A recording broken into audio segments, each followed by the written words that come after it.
Ketua Tim Penggerak PKK Aceh, Marlina Muzakir, terus menunjukkan kepeduliannya terhadap warga miskin dengan menjemput bola untuk pendataan calon penerima bantuan rumah layak huni.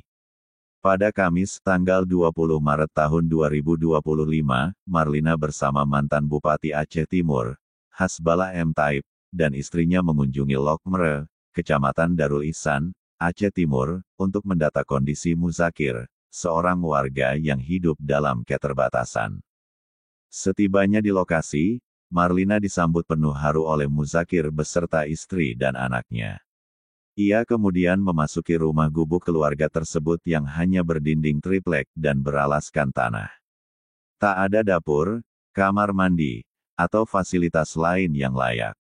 Kondisi itu membuat Marlina tampak sedih. Muzakir, pria berusia 37 tahun itu, sehari-hari bekerja sebagai petani dengan penghasilan yang tidak menentu. Untuk meringankan beban keluarga tersebut, Marlina menyerahkan bantuan pangan berupa beras, telur, minyak goreng, dan kebutuhan pokok lainnya.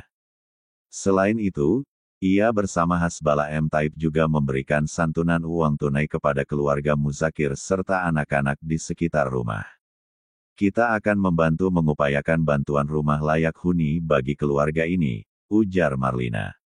Selain mendata Muzakir, Marlina juga menyalurkan paket Ramadan berisi bahan kebutuhan dapur kepada warga lain di Lokmere.